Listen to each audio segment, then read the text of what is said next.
এটা বিদেশিদের কমিটি, এরা যাতে থাকে, যদি বাপের বেটা হয় এরা যাতে বাংলাদেশে থাকে, সেই দিনটা কিন্তু আস্তে আস্তে পালায়ে যাতে না যায়। বিএনপি তো 12 কোটি মানুষের মধ্যে 7 কোটি ভোট পায় পাশ করে আসবে, যেহেতু আওয়ামী লীগ নাই। তো 7 কোটি ভোটের যারা মালিক, আপনার মতো আলী রিয়াজের প্রস্তাবনা এখানে পাশ করার জন্য 270 দিন আলোচনা করতে হবে, না করলে আপনি পাশ করে দিবেন। এই যে অপমানজনক প্রস্তাবগুলো, এটা কেন হইল?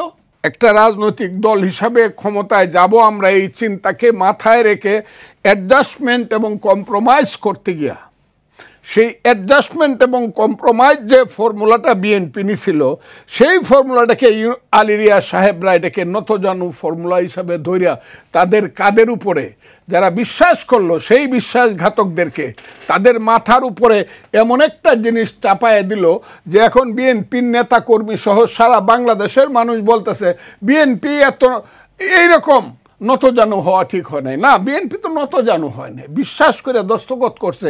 সেই দস্তখতটাকে, নোট অফ ডিসেন্টগুলোকে কেটে দিয়ে বা স্থগিত করে শুধু তাদের মতো করে যে প্লেস করছে, এটা তো চরম বিশ্বাসঘাতকতা। বিএনপি যেদিন মাইনে নিছে, আমি কিন্তু প্রতিদিন বলছি, এই সালাউদ্দিন আহমদ সাহেব, আপনি আমার নেতা, আপনি স্থায়ী কমিটির মেম্বার, আপনি গিয়ে যাদের সাথে বৈশা থাকেন এনসিপির, বাংলাদেশের প্রথম ইমিউনিটি বুস্টার সমৃদ্ধ ফ্যান্টাস্টিক হ্যাপি এনার্জি বিস্কিট। এরা তো রাজনীতিবিদের ব্যাগ টানার যোগ্যতা নাই। আপনি তো তাদেরকে সমান সমান মূল্যায়ন করছেন, এখন তো তারা সমান মূল্যায়নের কথাই বলবে, এরাই তো হবে এখন দেশের নেতা। আপনি তো জিজ্ঞাসা করেন নাই যে ইউনূস সাহেব কোন ক্রাইটেরিয়াতে এই ছেলেদেরকে আমাদের সাথে আপনি বসা, এই ছেলেদেরকে আপনি আলাদা কথা বলবেন, আমাদের সাথে এরা বসতে পারবে না, কারণ এদের রেজিস্ট্রেশন নাই, মার্কা নাই, এদের কোনো 10টা লোক নাই। যারা ওখানে গেছিল তাদেরকে যে অপমান করা হয়েছে, তারা কেন ইউনূস সাহেবের গেটের সামনে গিয়া বলে না যে আরসিপি কোন হিসাবে আমার চেয়ে বড় দল, কেন আপনি বারবার তাদেরকে ডাকতেছেন?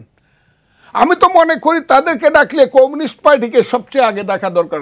কমিউনিস্ট পার্টির 1973 সন থেকেই পার্লামেন্টে সিট ছিল, প্রত্যেকটা পার্লামেন্টে কমিউনিস্ট পার্টির সিট ছিল।